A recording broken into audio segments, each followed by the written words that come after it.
Nyalawma hande o taweteden ko do hennay cuudi men ndulumaji dembe en badi kirndol paayedingol ngam yaade men gese jangoyde men ko fate bange heblo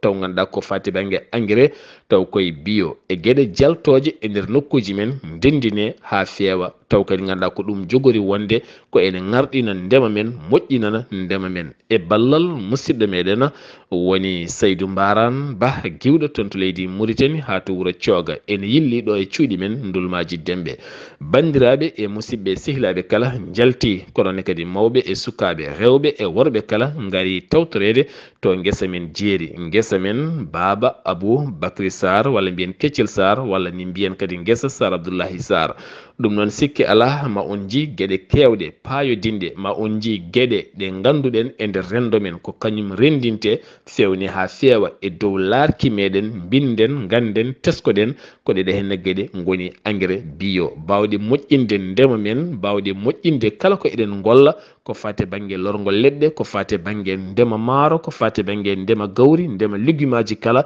ko wawi hen wonde so tawi en duttima e ɗeɗo henne gueɗe ma en jiiru hen guite men tene kadi ma en keeɓi hen cellal timmugal haɗani ɗon tan fuuruji payodinde min mbaɗi ɗon ha yimɓe kala pawi hen juuɗe men ko nonne kadi jamde jawdi kam e safara jawdi kala fo ma on laar ɗum joni joni Saydou Mbaran bisimilla maɗa e golle payodinde ɗe mbattaɗo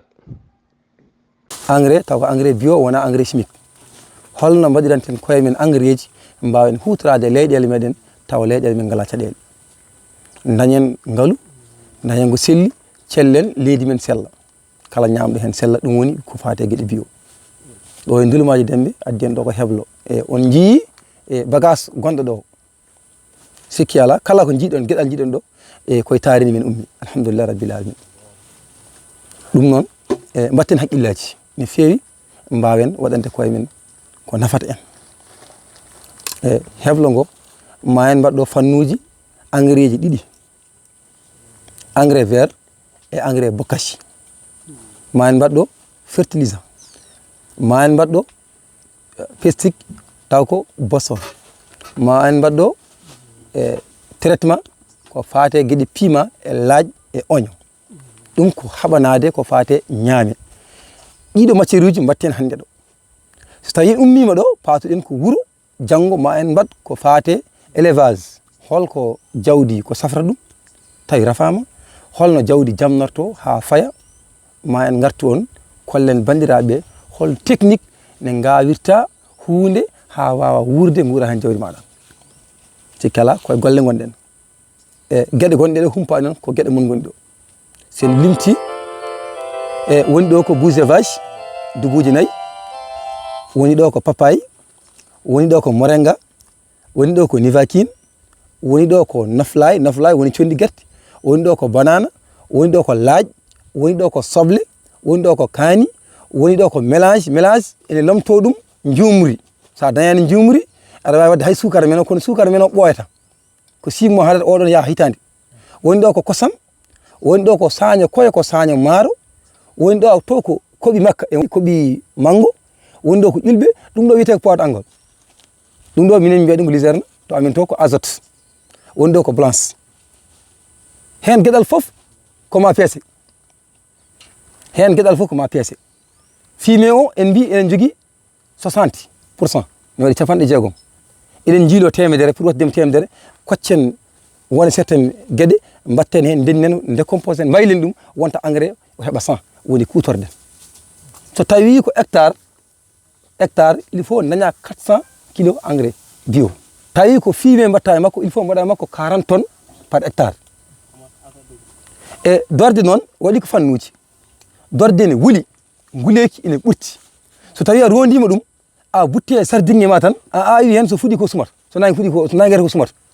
holno mbatta ha nguleki gasa ɗon ko ɗon woni liggey dorde o alay saago waɗe ndiyam timmuɗam dokka ɗum raha muɗum balɗe mum timmude ha soofa ha mbatta wadde jungo ma tawa wuulani ay compost uji mbatten ɗo ɗi sa nani jungo tan kaccumo nguleki ɓendinata ɗum waylo ɓenda mofta kutorɗa holko ɓuri ɗum ɗo moƴƴude holko ɓuri ɗum ɗo fewde te koye tarini men woni janggen leɗɗe janggen hurmade leɗɗe moftude leɗɗe janggen awde leɗɗe janggen gueresde leɗɗe ko ɗum ɗo poɗɗen janngude ganden janngo e jaam so tawi tubakoɓe jaggi engrais hoto paɗen somi uddi batoji uddama wiyama engrais wodani hoto paɗen en galano paɗen hoto paɗen joni firti enen afrique yen maayi min jibinami 84 tawmi baba men tan koye weeyo ene udda e tourna ni ñama ɗo firwi taw ko chimique paya hôpital cooda poɗɗe tubakoɓe eɗen goni bultenen tourné tan ha en miijotako mi jaɓani ɗum min mi jaɓani enen nanna e kas tan eɗen jonki ala en poti yalte kas en jaltat kas kadi calɗen ɗum moni fof miijotoɗo yo jooɗo miijo oɗo aduna wayni enen ɓale wala mbawi waɗen koye men haydara hunde fof tan ma immo Europe ma tubakoɓe mbaɗa gasi so mbaɗen tan enen kadi waɗiɓe est ce que kamɓe ɓe gona yimɓe comme men ni hol terɗe ɗe ɓe joguiɗe en ngala terɗe banggue terɗe holkoɓe jogui ken ngala donc bandiraɓe sehilaɓe gaare ñeglen ɗiɗo haqqillaji wooda ko mbaɗɗen ala ko ɓuuren alɗude e mankirɗen ko peeje mankirɗen ko katantagal mankirɗen ko darade e nde bonnaɗen nde noon en paamani en bonnama taw en tinani te paame boisson ngaji jattude ay tubakoɓe ɓe ɓuuren ɗoji ko ha ɓurti par ce que kamɓe gandi sen kawri en pewat boisson ngaji kalane ko hawrude gandon ɗum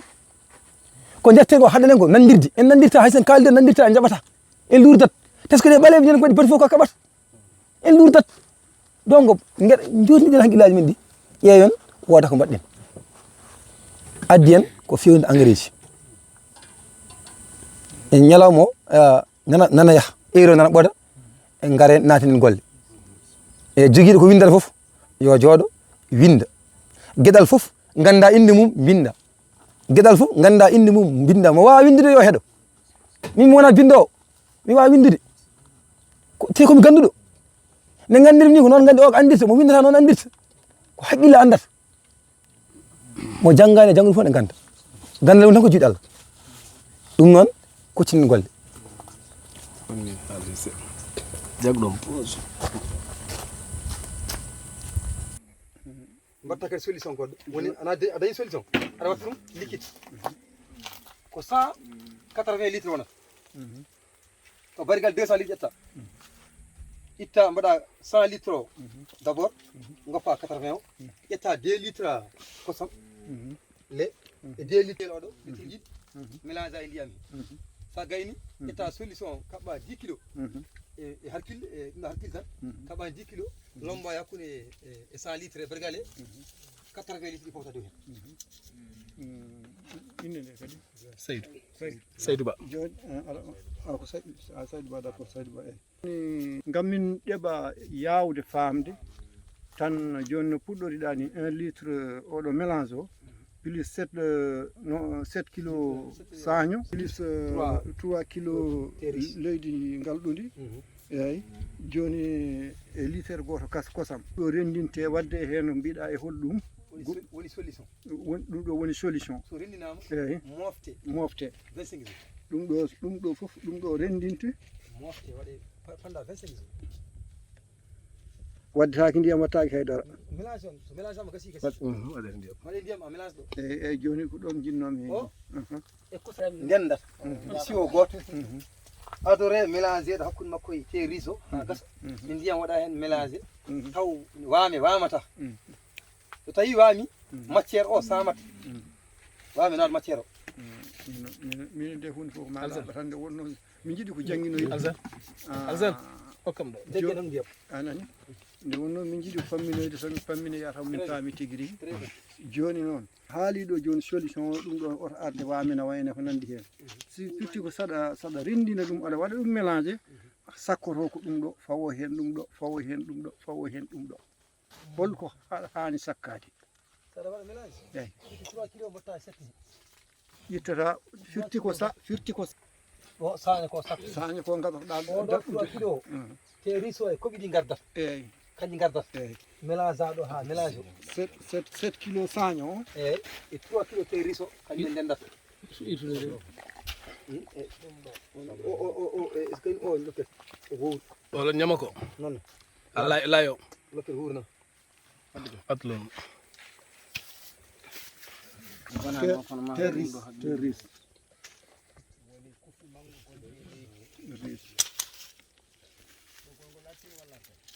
abel ngal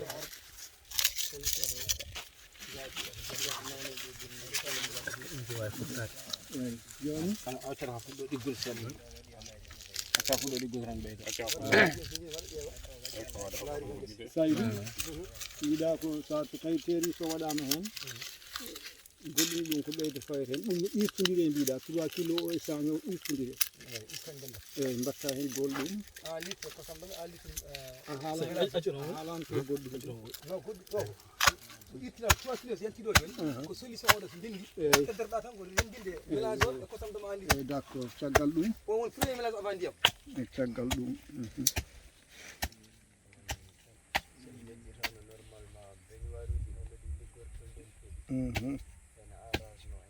ndiyam tan jaggenɗo mélange plus 1 kilo kosam tedderɗa tan mélange mélange noon faw guite ma mélange aɗa ƴeewa mélange wayni joni en jogui ndiyam jaltira addu karafo ƴeew kadi fecce kosam ɗam wawa wondema en litre mbaɗa en litre joni ça fait blanche on tan 1 kilo donc waɗ ceere ndiyam ɗam ha mbawɗa wona 1 kilo ɓe tiɗɗa wuuri ɓayi yaraka jarani a yara sikalno o wi tufam tan waddo o wi tufam yo wi o jiiɗi yo wi wadde yo jiib jam an kettinɗa ko kosami gayni wuurwude woda garan kama non ɓe butela heew no o ko o won litre ɓen mbawa heew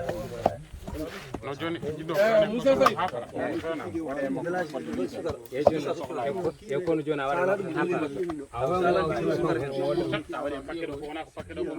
eyyi ko ala ɓurtata exemple toon hono foti 1 litre so ngara wadde joni walla gadden butel ivan tawi ngari ɗo yen ustude hen ha wona 1 litre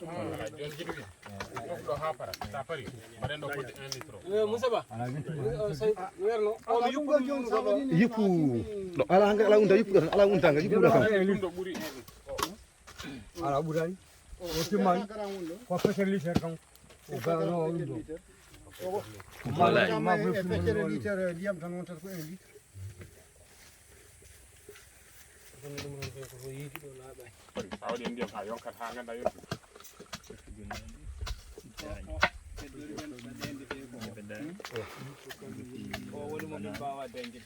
o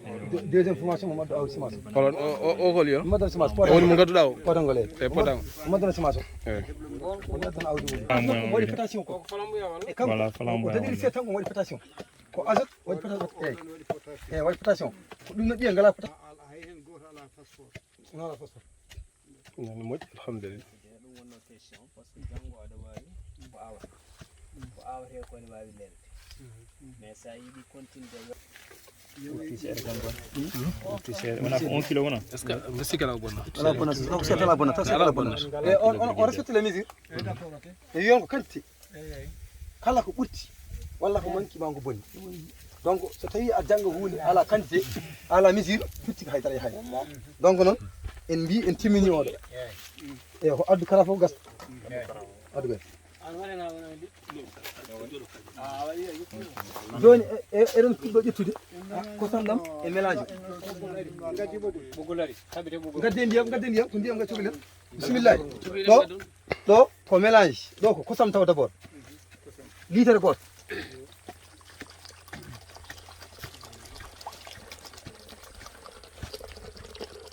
yo mo yaaɓe gadda ndiyam wona sukaɓe ko mawɓe gadda ndiyam yo mawɓe gadda ndiyam sukaɓe mbatani ndiyam ko cukalel ko jaggu o ko mélange sa ala oɗo o ko rendira e makko sa ala oɗo gawƴi sukara ko lissa fena ɗum sa ala o saɗa jogui jumri koɗi gotum sa ala jumri sukara men mo ñamateno kono e so tawi oɗo litere oɗo goto wonta ko 2 kilo sukara meɗen kadi diire o jonde nde oɗo ɓuuri aɗa joɗɗaji o e jumri o e joɗɗo hitande aɗa modi solution ma hitande kono sukara men o ko lebbi jeegom o natti risque oɗo o weddama isim sukara ko so sukara o hamama ha gasi gal ɓucce ɗe kanko woni ɓe lowa ɗum bidon ngaji ko ɗum woni ɗum hay so ɗo joni sa nelli li sa tan aɗa wawi nelde a heɓet par 20 litres oɗo hay jawdi ñama ɗum to ɗon moƴƴe jawdi moƴƴe jawdi o kosam ɓolam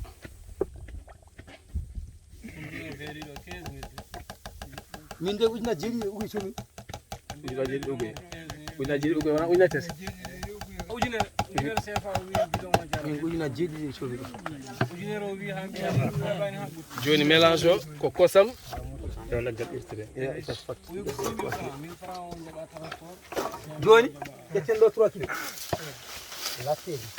ɗiɗi gaɓɓuɗi le mélange waaleykum le mélange 3 kilos 3 kilo ɓeydu seeɗa won 1 kilo a pana 2 kilo joɗo eyyi faden ndiyam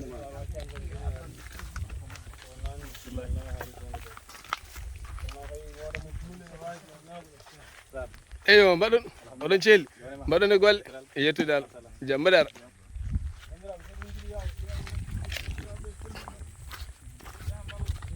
musidɓe tedduɓe hande woni ɗo ko heblo ko fate banggue engrais biologique ɗum ɗo ko hunde wande fayida ene wawi mbatten haqqillaji men ɗo ko guesam min Sar Abdoulaye Sarr on jibaɗo guesa fani koko gaba woyndu nani nduɗo henno woyndu alhamdulillah ko eɗen gasinduɗan nduni voilà ko guesa mawba no fewi koko Alhassane nani guesa mawba ala ko heddi so wona tan so Allah haaji inchallah ɗum ɗo so tooɓi tan waɗete ko ñebbe ha heewa yew bayen on ko kikiɗa nde mbaɗɗo fayida eyyi ɗo de kam machallah o saaha kam ko puɗɗiɗa yiide ko woni ene puɗɗo dañde gandal kam hande ko faate ndema men e hanteri meɗen eyyi vraiment eɓene gara eɓe balla yimɓe no fewi banggue ndema e to banggue ne hanteri jawdi foof kadi en ngala ko ɓuuri ɗum ɗo noon bisimilla mabɓe bisimilla ha kikiɗo joforon so Allah jaaɓi inchallah inchallah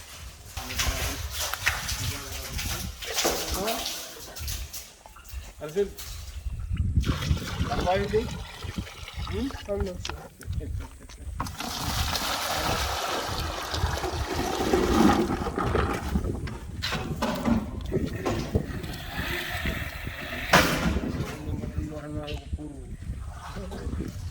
ko dañ fayida nde waɗi noon ko yidde arduɓe yidde dañde gandal ngal ko ɓen nooti heblo ngo saabu oɗo joni jaahowo yeeso meɗen koye yimɓe heblaɓe to banggue ndulum vert ɓe ko ɓe e elma goɗɗo nan toon biyeteɗo soma o ɓeɗo toppitiɗo gawgol leɗɗe to banggue wuuro ngo eɗen gandi ndulmaji hande ne jogui kuccam ko fate haɓade yoro e banggue taridi firti noon oɗo projet ari koye saaha mum yimɓeɓe ne jaɓɓi no fewi annene kadi an ceernajo yimɓeɓe ene ñaganoma Allah balɗe juuɗe e battane moƴƴi amin ya rabbal alamin tawno kala ɗanniɗo yehi ko raddu kono so tawi neɗɗo raddoyi jaccini ko haɗata e wolis mum tan ɗum ɓuuri ittande bandiraɓe eɗen jakori ngal ɗo gandal magal yaaj kadi magal naftu sababude eɗen gandi oɗo miñiraɗo gontaɗo eɗen gandi kanko to immi e yidde makko kadi no fota e ndema immi tigguere ari ha ɗo ƴewde ko watte ko eɗen gandi on ɗon yiiɗa hayde ɗo wirna ɗum nden waɗa ko tardinni kono ɓen meɗen jimi ni ko maɗen fartan inchallah en jaram ɗum noon en garti heblo men ngala ko man ko wilaji ko woni 40 banggue mum côté mum ko ende fanna kala kala ɓeyde muɗum kadi côté mum ende ala kañum ƴettata banggue feccere worno gueɗe kedde wona feccere fecca e joni noon e sans défaille e an ko cukalɗa on saaha taw gonɗa koye awde pepiniére tugosi labbude ƴetta ɓuura hebbinde oɗo poids angol o walla ka kulɗo leydi ndi ne waɗi rafi guesa o sirani ɓuura hebbinde oɗo kiɗo heero maladie o ko wayno nématode champion batterie ko nder leydi ɗum ɗi men fesat o heero so tawi maladie o ne heewi a waɗaki waɗi champion mbaɗa hen papaye kañum fatti sappo papaye champion ko lekki ganduɗa hoore ma mbawki farade rafiji donc mbatta hen papaye waɗa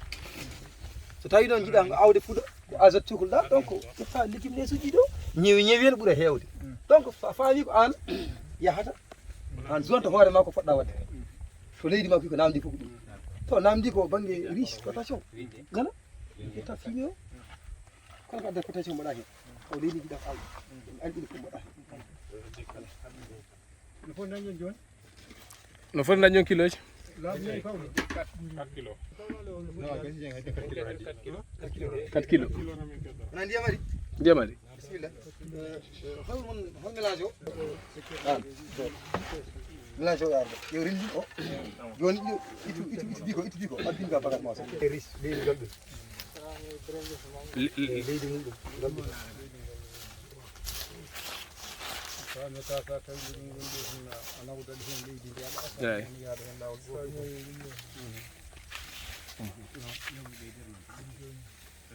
ɗum sañugo leydi ndi ko nafat ko nafata ko fay nan ara oman ara ko fertilisation woni ko leggal woni ko jippata hen koko woni o ɗo ko mélange o e kosam mélange e kosam sa dañani mélange mbaɗa jumri sa ala jumri mbaɗa sukara men o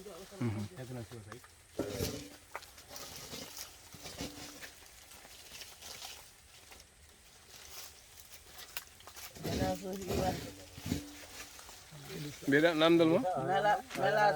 holto iwa moɗo koye leydi mon hen isa moɗo gadde ndiyam bakki kam ndiyam siwo ndiyam oɗo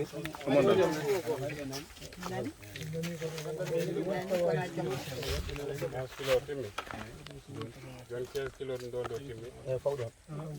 joni ndon ndi waɗama 15 kilos 15 kilo ndo nde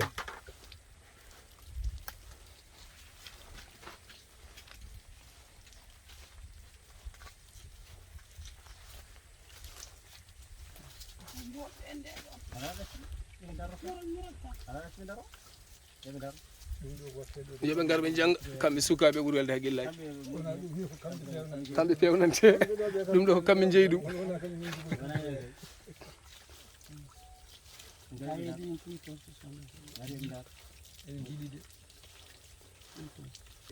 kono joni tubakoɓe joni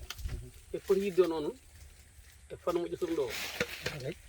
e poti yidde on ɓayɗo ɗon kolliɓe gandal ngal ɗo ɓe cohli min kay eɓe cohlude kono noon ɓe cohlirta min ko yoɓe naftoro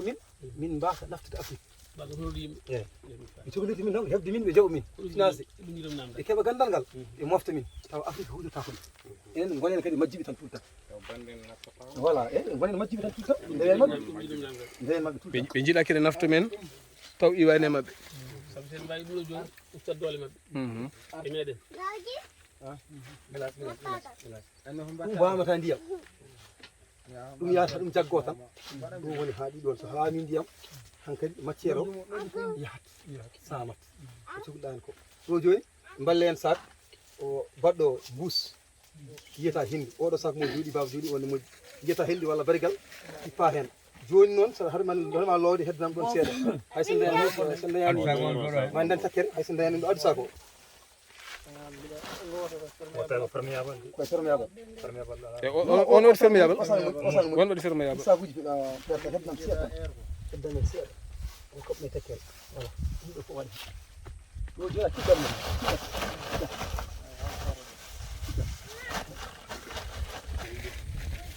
non on famɗi hokkam sac o gonɗo hokkam o voilà joni e oɗo o moftama balɗe nogas e joyyi fari aɗa yiɗi liggodirde a yiɗi liggade e makko aɗa suhlima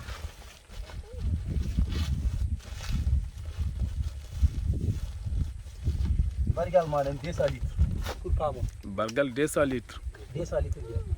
temeɗɗi litre itta capanɗe jeetati litres ligguina banggue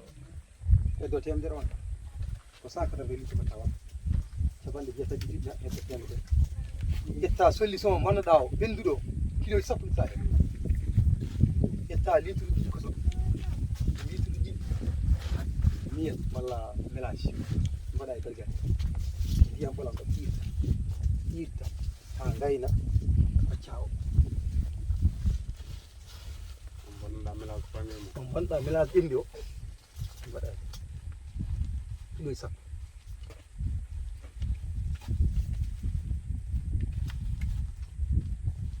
lombaɗe bamba nder kippa balɗe jeeɗi ndiyam ɗam mbiɗa ko no foti litre ko 180 litres mbaɗa 100 ceeɗa mbaɗa 100 a mélange 100 o kosam ɗam e mélange o 100 litres plus mbatta 80 o dow 100 litres plus 2 litres lait 2 litres lait eyi 2 litres mélange encore 2 litres mélange 10 litres mélange mélange mbaɗɗen ɗo jejjere eyi de mbatta hen 80 litres o ne foti wona 180 ɓeyde he dow to eyi 80 litres wona 180 saɗo ɓeydodirɗa ɗon an ceernojo wajiɓe mbi tawde kamɓene ɓe jiiɗi jogade no humpir yo affaire o haale fof tan yimɓe mbawa fof tan oɗo o pewniɗen ɗo oɗo engrais oɗo o gaƴƴinowo o aƴƴinat o aƴƴinta ko beram resi so o pompete o wakkata o pompa o aƴƴinta ko beram resi o yonta ko beram resi wona jogo mbadi jondi sa fewni oɗo balɗe nogas joyi wonani fewni mbiɗo liƴƴinam balɗe nogas joyi omo uddi o yita hendu ñande ittetemo on paari itten hen kiloji 10 kaɓɓiren hono ni on mbi mbaɗen barigal litre uji 100 e capanɗe jeetati litre mbaɗen 100 o less mbaɗen litre uji ɗiɗi ko mbaɗɗen joni mélange o ndi mélange o kam litre uji ɗiɗi mbaɗen litre uji ɗiɗi kosam iwtidiren e 100 litre ha gaynen gadden capanɗe jeetati litre o pawten dow hen wona won litre nder capanɗe jeetati gadden kiloji 10 ɗi ƴeɗɗen e programme men o mbaɗɗen o lomden hen kippen barigal ngal yiyata hen kippen balɗe jeeɗiɗi sen kippi balɗe jeeɗiɗi timmi gara cuuta kama ha laaɓa itta ñoƴƴina ɗum dokka jawdi ñaama walla mbaɗa e sardiye ma ɗam ɗo ndiyam litre fof mbaɗa 17 litre kala litere eyi mbaɗa hen 17 litere 17 litre e nder litere o nder litere jaha traité e nder guesa ma litre ndiyam chaque semaine lawol goto yontere fof lawol goto so tawi guesa ma yooɗi welima dartina o ko engrais pompati wona pissikka ɗo ñaami ko engrais on paami ko fertilisant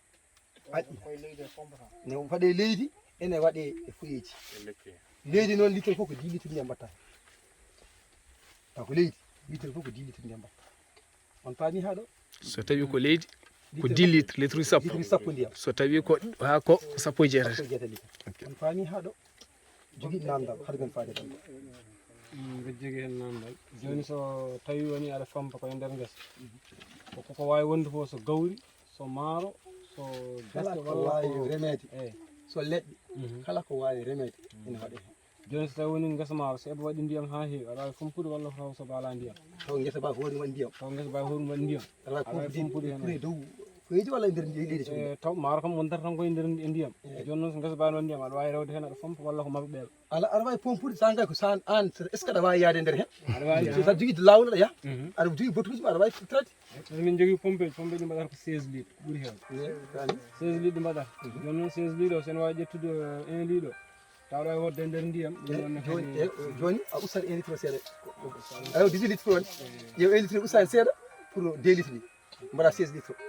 pour mesure hankkadi koto haqqille ma ko fotata quantité fotata yaade jaadude hen mbadda hen après hay so waɗi ndiyam pompa hen aƴƴinat en paami ha ɗo on joni so jomum duumi quantité o ɓurti bonnata guesa ta walla non o wala effet wala effet o wala effet mbaɗo effet ɗima gara moɗo o wala effet ɗum ɗo joni ɗo kettitoyɗa ɗo ɗo ƴettuɗa jaltiɗa saƴel ngel kamɗa ɗum nder ɗiɗɗa dokkuɗa jawdi walla mbaɗɗa e guesa ndiyam ɗam mbiɗa holno ɓeydata ndiyam gonɗam ɗo ɗon ne taw boɗo windan ƴettuɗaki ɗon litre goto taw ka traité o dow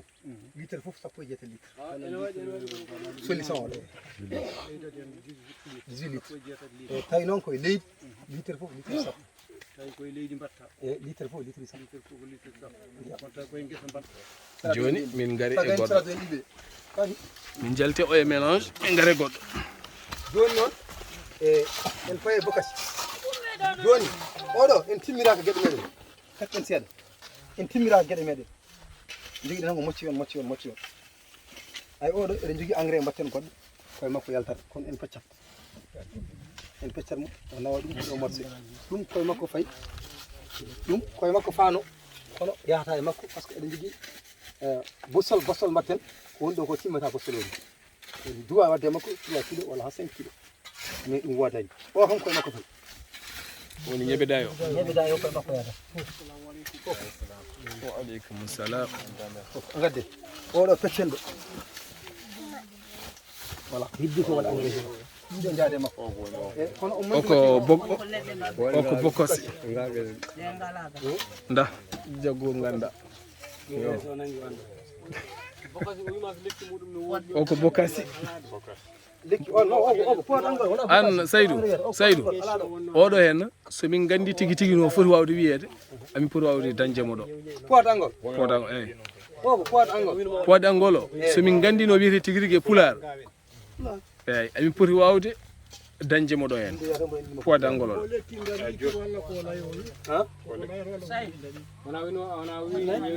o layat walla ko lekki dariki kewki sama eyyi min mi yimo cindi ha heewi ñebbe ni ay so waɗi ñebbe yimɓe ñaama ɗum way kono cindini ñebbe ɗe ne keewi wata ko ñebbe ha heewa ko jawdi ñamata ɗum jawdi ne ñaama hakko te ne moƴƴe jawdi ne waɗi kosam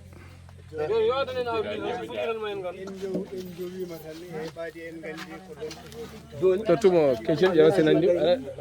wasrandu dem anokka tan ɓuy sama awaɗa peeli tan ɓuy sama eyo c'est bon eyyi walla an a wiccat voilà c'est bon waɗan peeli tan dardude wonɓe ga ɓe jiiya hen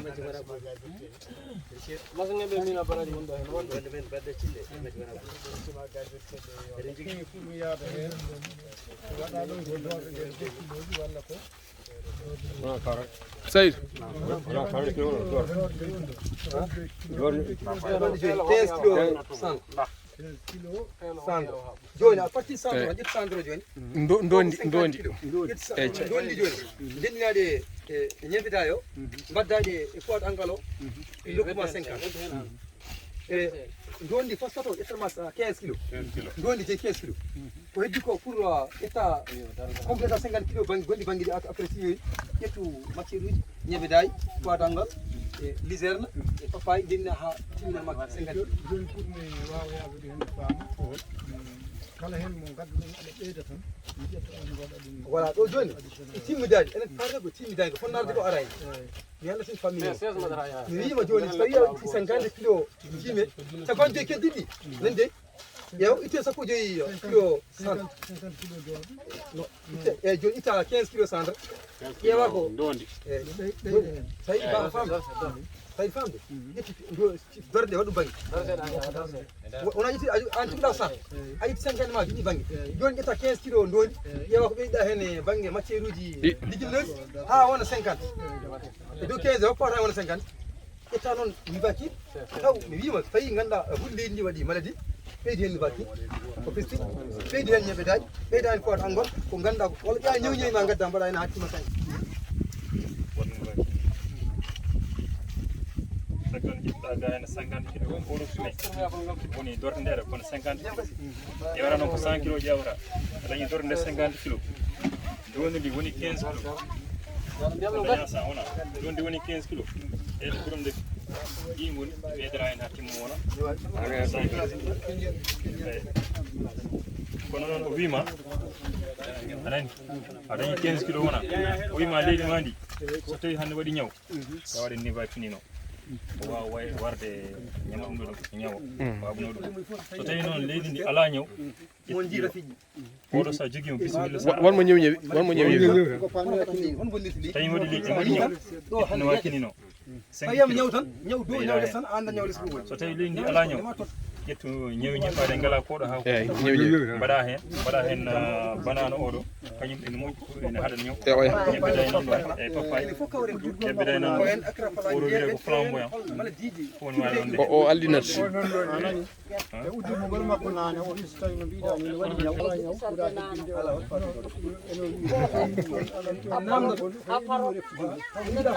namdo tan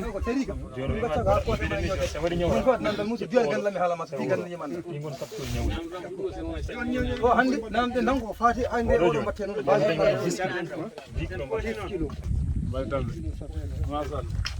waɗi oɗo 10 o ko kiloji ɗi waɗi ñawaji aɗa jogui joni hol sakuji men jimaji ni hen fofo sakuji ɗama hay tene sakkay hay tene sakkay mbiyeji sa yini hoorema tan o mélange a wawi gesa ɗum waɗi pratique ɗum ɗo engel woni ɗo en gare tawen gese mbaɗen jiya guidema ɓuuri bindol nanki ɗum ɗo ɓuuri famnade tawi ar jiya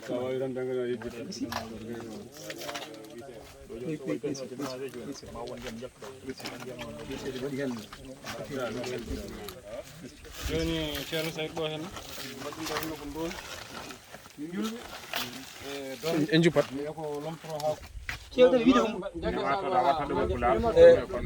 nema toon ko giɗɗi wona mo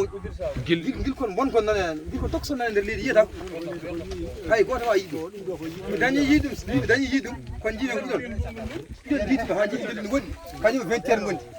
hay 20 heures kala woni nema toon nan ɗon kono kanji gondat 20 heures o ko moƴƴino nema toon ko bonno joni noon so gari mbiyen moƴƴi bonni leggal yata ha findan yooma ha ɓooya yoora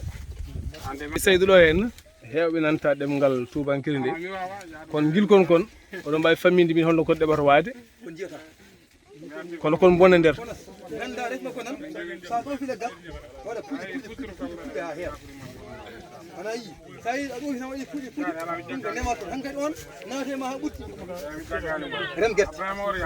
ayi ay solution makko omin jiitanimo so heewi ko guerte ndemata ko en ndungu joni ndema guerte o suusa guerte wonta guerte goni walla ndema ñini ko projet ma o suusa ƴeewe geɗɗi sa remi ɗum o doga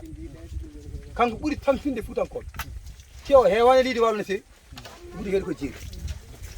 leydi walo hewani o nanga kono seeɗa leydi jeeri ɓuuri wadde kati ko yiɗi leydi koyni joni to banggue kanko tawde woni ko wiye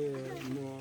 ñawmo yitere mere wawa yiide o ñawmo yitere mere wawa yiide en mbawi haɓɓude sago noon tawde kadi tawi eɗen mbawi haɓɓude en ngala sakuji sa mbawa yiide joni mboɗi ora kani ha laaɓa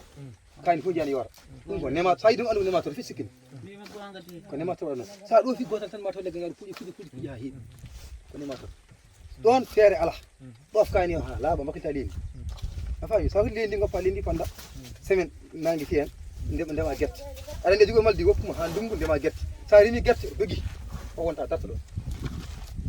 nématode ko maldi ko anni remoɓe en tampini ga noon koko anni remoɓe nématode produit batteɗe chimique pour waramo on so warima tan waray on gonta nder guesa hay koyɗe ma saɗi koyɗe ɓoole koyɗe ma arafete hay koyɗe ma tan saɗi ɓelide rafama takana ma no ittuɗani jawdi ñammina jawdi ma goɗɗo donc wiyete watta firida on majjani firida walla majji firida so ɓiye hucciti hen metti men gotel bamuli fa fayi hay koyɗe ma tan nangui rafete donc no firti on waratamo walla makko sadde ko wattamo ko ala ko heeƴi ala ɗum bonde hay tuba kuɗata kom hay tuba koɓe fewno ɓe mbi kanko oɗo mbawa hay guddema ala makko on dansi ɗum ɗo c'est très important hono remoɓe fof no jogui projet mbaɗa fe so ɓendi kutorɗum won noon kañum so jooɗima wona kono sumo par ce que wona kono ban to rosete ay dosta ko to rosete to ga roste ayi ga rosete taw lekki mango ni roste lekki mango nday ko watti jibin so ndungu toɓi silti hoto même sa yi jibin normal hoto même gof lekki mango ni rosta kañum pour min so wawani hoore mum accu so wawni hoorema hoore mem so tawi ta roosi ɗum wonta won lekki fof ko wonta jibin nafata wonta ko patron an neɗɗo nanguete ɗum addune hunde jooɗi wonta so janggo dañi ɗo addune hoore mum activité ko saret gonɗo kilib ene jooɗi ene ñama ne welɗum so dogde gonɗo guesa ne liggo jamma ñala suwa kii son dogdi son gatti wadda 40 tonnes par hectare ona min ko misir jaa mbaɗa 10 tonnes yew mbaɗa 10 tonnes quantité o timmani manquitrani quantité o timmani mbiyata jooɗi décimé rosay te ko jogiɗa toon e dorde ko wawa jaggude mittite ndiyam wawa moftande ndiyam anda dismi donc timmin ko mbiyeɗa ko ceernema wima ko timmin ɗum ƴeewa dismi so darde de onon mawɓe namdi hat sukaɓe on meeɗi darde ɓuddu 40 tonnes par hectare dorne mbaɗa dorne nde fodde balɗe no foti fodde lewru eka dos ko ndiyam taw ka dow taw ndiyam gule ki usto on sahani julɗa sarde maaro fof cara taw ko leydi makko fari joni noon sa waɗi 40 tonnes dorne nde en même temps oɗo 400 sahani mbaɗɗa dorne 40 tonnes onde walla wona sahani mbaɗɗade sa awi joni ha fuɗi dañi balɗe nogas ha plus gaɗa dañi balɗe nogas ha ɓa daña lewru ni après cara on mbaɗa on ɗon waɗi ko mbiyede temps pour awdi récupére ɗum oɗo ko ma mbaɗa faman kalama ko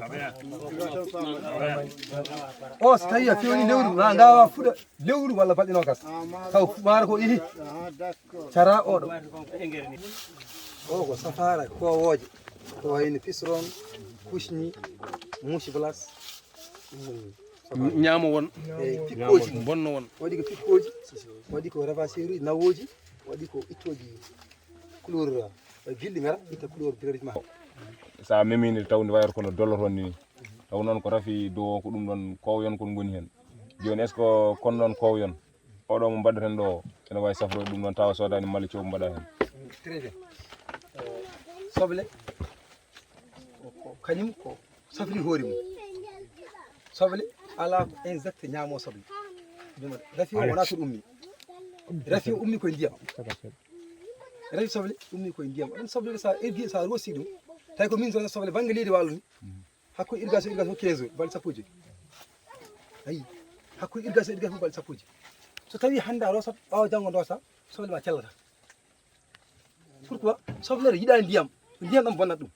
so soblere sa rokki ɗum tan distance mum normal banggue irrigation soblere ala maladie min komo jiimi wiyata wotani kono ko jiimi ko ndemami soble ko kam yiyani maladie jaggi soble temi traita soble c'est rare par exemple fertilisage ou engrais ji kono traitement ni pour ñaami e meeɗa tes ko sa itti suppome nani ɗum nder soble suppome wuurat ñaamitaki ɗum de gasle gaz soblere ko gaz o so tawi a traiti ɗum kala ko wiye ho nder juuyi o pat kanko e laaƴo soblere mi wiyata wodani kono ni mi yiyani mala jomum jagguɗum ko mbiɗa ko noon komi teskima ɗum kono yeyata ko ndiyam irrigation ko jarnugol ngol heewata eyyi jarnugol so heewi ha ɓurti sahani olɗa dowli konko yaade olla merci do ya umminde on ɓe ndiyam nde o yeehi ha umminde on ɓe ndiyam nden min ɓe dose ndiyam o non oɗon poɗo usta dose ndiyam eyyi ay kañum ƴew famille ma so ummima tan o pomi déjà mo jogui ndiyam kanko a wawa ko ndiyam makko omo jogui ndiyam makko kadi matiére o kadi ñamata ko seeɗa seeɗa ƴetta soble ƴetta ko seeɗa ko leydi tan sukri kañum ɓuuri yettude ko leydi hayso leydi mbiɗa mbaɗɗa waɗa nder soble ko yata aɗa gandi ɗum kam kañum ƴettata ko heewani ɗiɗo ko ñamata hen ko heewani ko ñamata ɗiɗo ko heewani kañum jogui ndiyam mum kañum moftan hoore mum sa darini tan wona ko pompude sa heɓi ndiyam tan darata yata tawi pooro tan continue e gonfo tan dañi so wufti tan boni ay par ce que kañum on talta ɗe gufta o weeɓani ko noon weeɓani kala mo gufti ɗon timmata kala guftuɗo watta soble eyyi on calta ɗe gufta no solorte usat dose ndiyam e matiére organique engrais dokkoten ndi usat suno sa ɗe guftat par ce que ka diduɗo a forçat sa riddi ɗum fonda ko 3 mois fonda won ɗo 2 mois tara ko ngay heeɓi fonna heɓɗo waɗa yalti sammere ala produit seydi sammere ko hono ngoɗo kon won ɓuuri mawnude ko programme ko heɓago kaalisa timmi ko jomumen paydi somo gayɗi paami guide makko sehil baji ko paydi tan kam yetto ko heɓago ha timmi mbaɗino prévu ɓe mbatta deuxiéme e wonko jii hen ɓen fof paami ɗo ko wonno prévu mbatta deuxiéme fuɗɗinoɓe ha jii ene mbatta e hakkude mi yimɓe ko laabi cili tati lebbi tati fof mi arta jodduma fof so heewi uña sappo fof so heewi joɓɗa temin gandal ngal arayam 1 million 600 uyi won mbinomi ni jangguinta hen ko ɓuuri hewde ko jangguini ko ko jangguimi hen ko heewani ko jangmi ko ɓuurni hewde ko min jangguini hoɗ jommi déplace neɗɗo ari jangguinimi ko jangguinimi ko kono noon wonko heddi hen ko heddi hen ko mi yittiɗi nder leydam nder hoore yitni Allah hokki kam so tawi neɗɗo wina jangguina alamude hedde hen ko fiiri alamude o ko o yiɗa yimɓe o yiɗa tan jehen so yiɗno jehen jangguinimo haalama ɗum ɗo mi wawama yobde hen jangguina ham ɗum mi an a wawa yobde mi hen mi jangguinma donc ɗum ɗo min ummonam ko yo bandiraɓe yo leñol ngol ɓamtu mboɗo wawno hedde gallam mboɗo fewna engrais ji mboɗo yeeya yimɓe mi yeeyma pewna guesa ma feewa hitande fof garɗa mi yeeyma ɗum ɗo wona avantage mi jangguinima no mbaɗirɗa manna hoorema asen ñongade nden ɓe ten udditade ɗum woni sababam ummine ni mboɗo hebla yimɓe mais hokkaka haqqam e ngal ɗo gandal koye gonmi koye ballal leñol ngol yo leñol ngol faam koye ballal gonmi ɗi kam moftatam e ɗum ɗo ɓe jiiɗa oɗo arrangani ɓe alay saago ɓe mbawa yeyde simi ko e meɗen eɗen ñawa eɗen cafro poɗɗe mabɓe eɗen ñawa eɗen cafro poɗɗe mabɓe en cellata donc sen duttima ɗum ɗo en cellat rewru men sella jawdi men sella cellen sukaɓe men cella galɗen janggo soɓe uddi engrais wi engrais arani Afrique taw Afrique jogui ko jaggi donc noon so tawi engrais uddama homo jaggate en jangguitaki engrais en jangguita koyemen engrais te kamɓe kutorto ko engrais men oɗo oɓe nayi ɓe kutoro ɗum ɓe ñamata ɓe ñamata engrais chimique ɓe ñamata engrais chimique hay kuusi ko bio bandiraɓe ƴeewi ɗum ɓe mbiya bio moƴƴani ɓe garat mbiyon bio nafata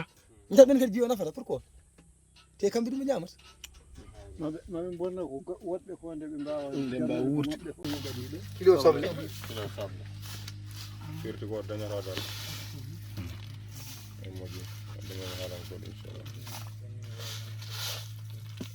nano pari nano pari en mbaɗi hen libar laaj mbaɗen laajo 10 litres ndiyam heewi cagan 10 litres ndiyam mom noddiram e o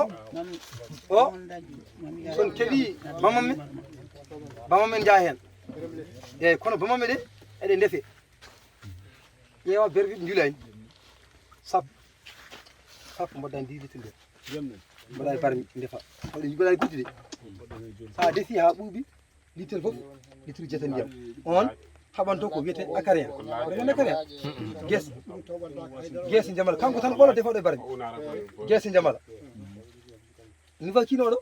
kanko ɓolo omo ñolne 24 heures traita balɗiɗi omo loppe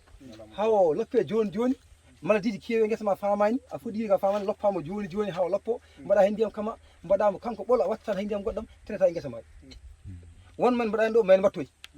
ɗon ko ɓurɗo wonde important par ce que on jogui so tawi batterin e champion e manifeste e guesa ma joguiɗo bonnude ɗum ko aloe vera e kayanayyi en vaki ɗum ko facilement rio maldi dartima e nder balɗe tati balɗe tar maldi mayyi on en mbaɗani ɗum tewa defete ɗon ma gartu ten solde des informations mbaɗi ɗo ndiyam mbaɗi haala gayno 10 litres ndiyam waɗen tan ha siwo huɗɗe waɗa ha siwo haɗa hakkude tan ndiyam ne heedi walla gas waɗa ha huɗɗe waɗen tan waɗen ha manque hewde seeɗa koye nangue mbatte 3 jours o koye nangue mbatte 3 jours hippete balɗe tati e nangue siwta traita litre goto litre fof 8 litres ndiyam 8 litres ndiyam mo gonɗo probléme énergie noon wawa traite ɗum par ce que omo heewi doole omo luuɓi seeɗa odoro metti woni 1 kilo basalle o libar laaƴo ndiyam e pima ñama ko kaani no foti wona libar kaani ko libar sa dañi bamam wadde bamam sa dañi aɗa wawi den kilo adde kilo e bref ƴeew tawɗi juulani joni ɓaɗi makko ndiyam ka timma nawma to gaddan siwo goɗɗo mélange en ɗum o garo tan ɓeyɗ sabu sitte mbaɗen nangue oɗo bonnata guesa ma sur le sang marane kadi asara tan hay leɗɗe gonɗe galle ma waɗa den ma yi pompe bateau ni aɗa wawi wadde ɗum nder he jahaɗo foof hankkadi sa seggima wonta e nangue joguiɗo asma kam sa seggima wonta e nangue non bere fof ko litere mbaɗa tutti mbaɗa litre sappo mbaɗa e barde ma kippa ndefama hawo ɓenda ha ndiyam ɗam waylo mayi ndiyam ɗam wakka siwta mbaɗama litere goto litre jeten ndiyam traita pour guerte jamal acarien tan ko riyo haɓanto ɗum jañi de akni ɗum ɗo adde ndiyam akni ha moƴƴo mbasa yejjino e manguira kayinayi on ndeni on ko ɗo yahatno ɗo yahanno 1 litre windu hen waɗi ndiyam ay ndiyam tan seeɗa haɗa ɓeydi seeɗa wona ne ewa ƴettu naflayo mbaɗa mbaɗa karafe mbaɗa e ndiyam naflayo wal darde gat tan sobo ita gayna ɓuura yebde men ɗum ko naflay ɗo ko condi guerte kilo goto woni ɗo libar ko kilo wonata ko libar kilo jimo wadde min gaddi libar non c'est bon faami ko kilo waɗata on tan libar famire noon gandu kilo wona libar kilo moƴƴi ɗa an moƴƴi banana pawa ɗum ɗo a banana ma moƴƴe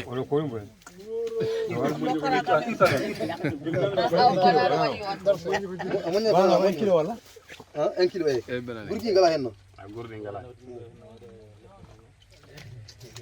law non ni ko waji wer ko zeynon papay mbaɗen 1 kilo papay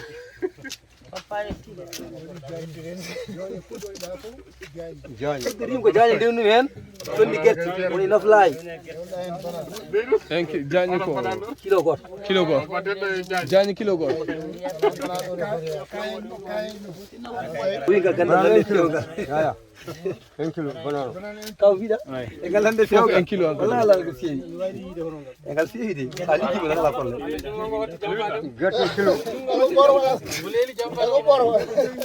litre ɗum ɗo kayno ndiyam balɗe 12 balɗe 12 subaka ne irte kikiɗen irte leggal bois leggal tan taw wona jamdi irte waɗe ndiyam 10 litre ndiyam joni noon oɗo produit so ɓendi liggorɗema kutorɗema kono saɗa hutoroma andu ko mankude o manque kaye a jimi mankinde papayo no mbakino ko kaye ngala so kaye godine kanko tout waɗam dose makko ay papayo mangue seeɗa no mbakino mangue seeɗa timmani timmiɗo tan ko banano e jañi guerɗe timmani gueɗe timmani wadde mi andi noon bindol moon ko gueɗa hen fof ngal wonde mbaɗi 1 kilo 1 kilo eyyi kadi fof gueɗa fof 1 kilo jañi 1 kilo 1 kilo joni on binda tan ko kalmi règlement o ha laaɓa gandan timmi kono kanko produit o timmani kuuto e reto ɗo haala taw par ce que mi dañino probléme e formum yimɓe han gaynimi kala mum ne kalirani mum ɗo ni woodi jaaɗi ɗum yonani ɗum ɓeyti traiti hande wani balɗe o ɓeyti dose o ndo ɓeyno dose o gueta bassude o artimo waytano kam mbiɓe rutto e bindol ma holko bindinɗen sen bindi so tawi bindumami tan ko litre goto tan 10 litre ndiyam mi waɗi erreur rutto est ce que wona litre 100 litre ndiyam bindel mbidoma litte bindel ko tawi ko litre ko 100 litre ndiyam ayi oɗo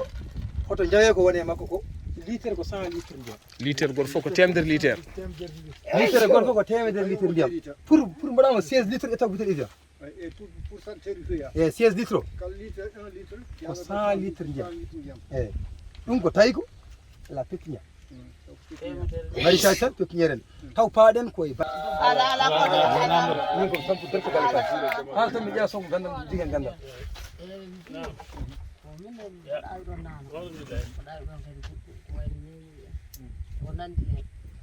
yatan kuɗe tan ha to yoɗa hitande ko deka fuɗɗare majji tan jiyana booya tan ne maayo pamon ni ko jaaje ko amen dornde darde nde ene yaha foten darde ɗum ko sa defa doole ma sa waɗani gaska ɗum sa waɗani gaska sa waɗi gaska gaskama 2 métres nder 70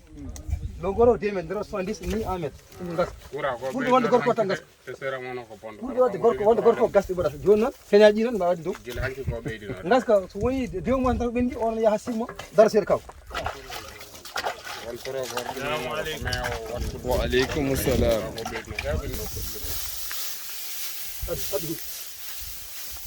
ɗum ɗo fof ko 10 centimétre huɗo ko yo won 10 centimétre dorɗe ɗe won 10 centimétre pour mbawon famde tan no usta huɗo ko seeɗa pour ha mbawon famde so tawi huɗo koko ka parɗo aɗa jogui vacance ma complet dorɗe ma ne heewi aɗa jogui hattan ma huɗo ko yaha 10 centimétre 10 tani so woni 10 sebo mbaɗani ɗum ko gaɗa o ɗum compost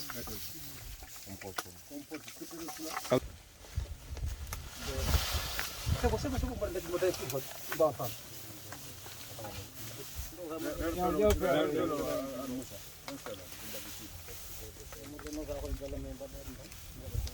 voilà ko kam dia aɓen gata ndiyam ne yo sakus mbaɗa hen ndiyam ha lekka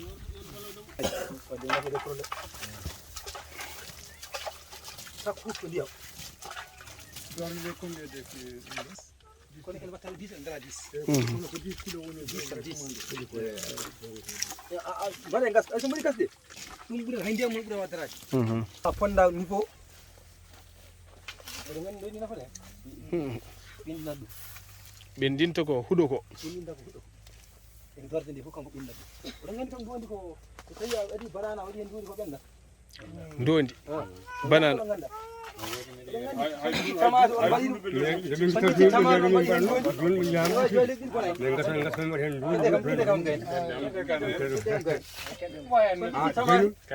on ubbe nder ndondi yo joyi leggal bona tamate tamate nen ɗe moƴƴi non dodi bondi ko kañum batteyeyde batteyeyde ndondi mon eyyi Ousmane batteyeyde ndondi mon aɗani an pofto rembiyo ko ɗum firte kon ala wona rembiyo ko rem rembiyo eyyi rembiyo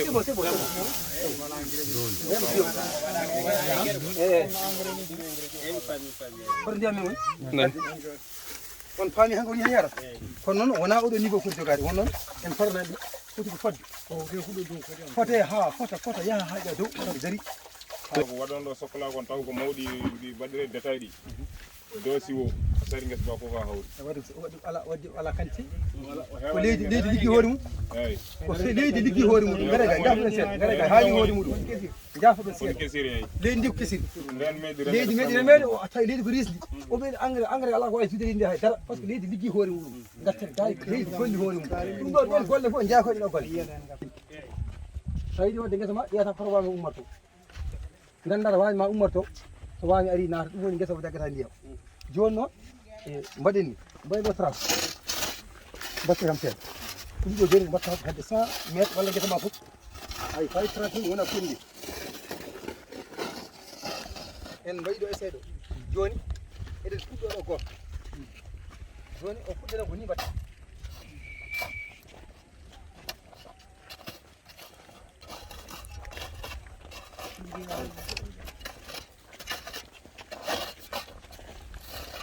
ewa joni noon on woni eɗen fewnam ngesa ba jaggata ndiyam no hani gayni tan ha famona ha fama tan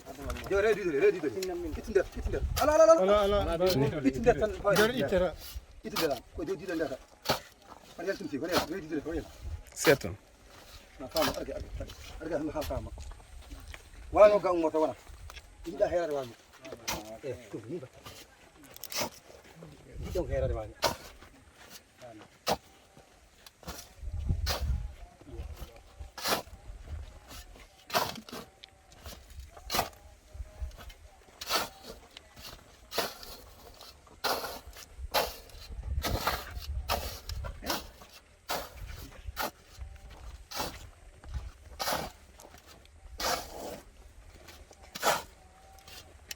kaɗo nem woni nema leydi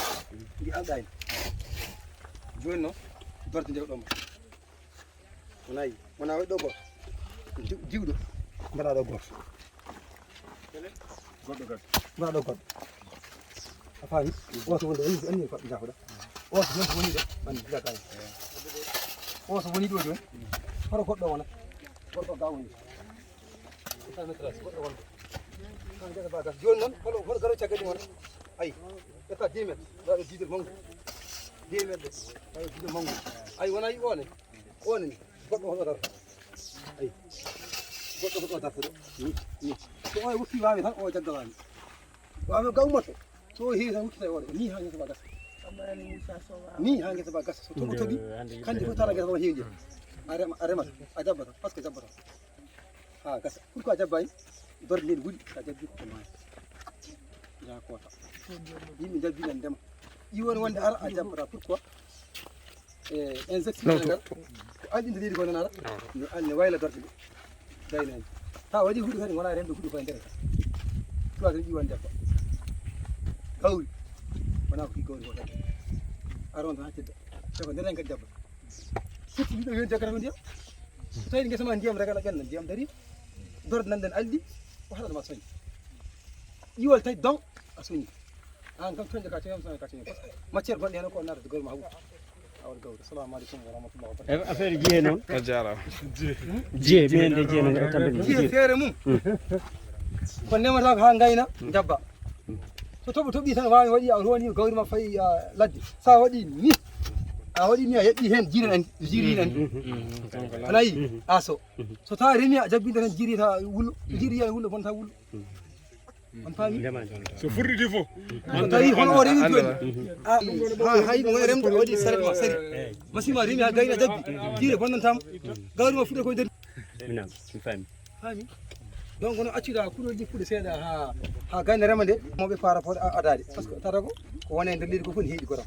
ayne keɗiɗa ceeri ni jawdi heeɗi tan no mbarata koyɗe barme feccere lewru ka mbimi ko cifiɗa bour ko sifa wami o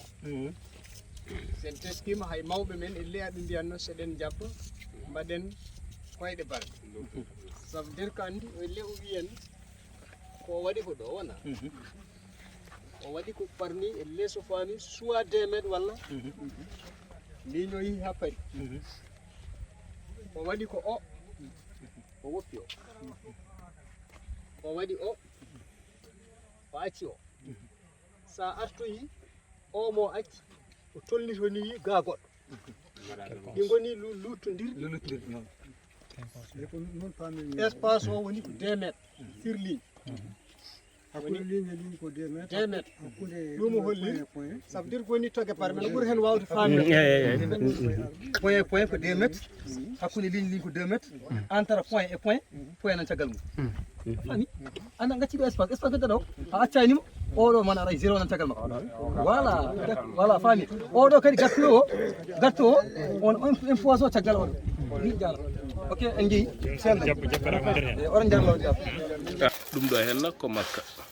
ɗum ko lamdam ɗum ɗo henna ko bidugaji men 20 litres ɗe joni noon won gandal ngal jiɗɗen ɗo henna hollede Saydou Mbarane amin namdima ɗum ɗo henna holko ɗum waɗirte ko gonɗa ɗo e dow mum ko ɗum ɗo ko makka jiɗɗen ko jamnude jeyɗa ene heeri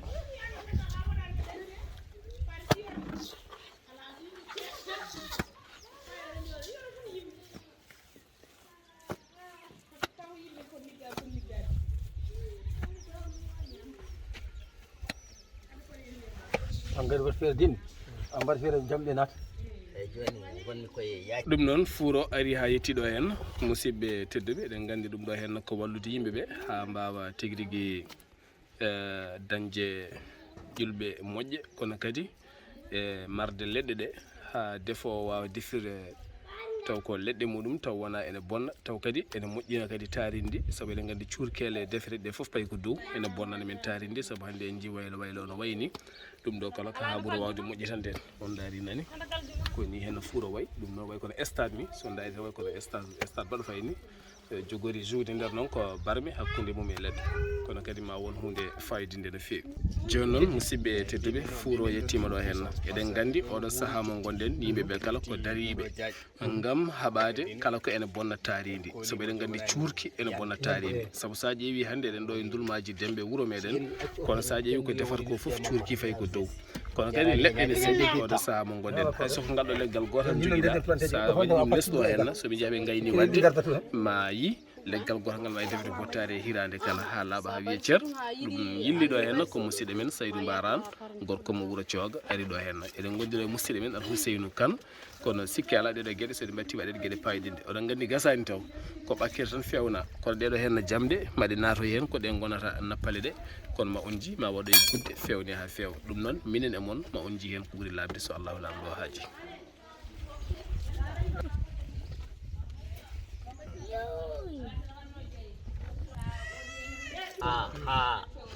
ha gaynen ko batten ko so fayi hodde kay ko laafa on ki laafa maso ɗum dilla façon e ɗo kam joni latti funti funera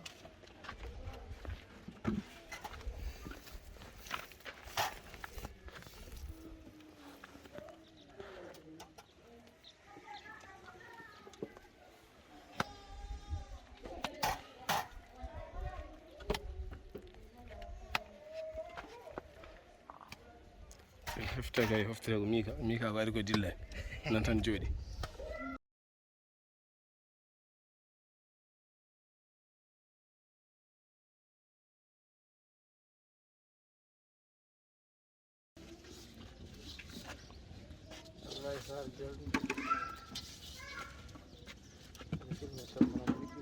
Saydou ko ɗum woni ɗum ko four ko nafa ɗum ko defirde pour consommation banggue leɗɗe e wadde économie tawi mbaɗa anda ko sarse ji ɗi leɗɗe par lewru sarse goto ne wawi defdema lewru kadi ɗum woni dépassement ustima en plus kadi environnement o taarindi e cuurki gaz dalto ne yaade bonna taarindi cuurki yalta heddata ko e nder four he wulna four o defta tawa bonnani weeyo ngo te kadi a bonnani banggue leɗɗe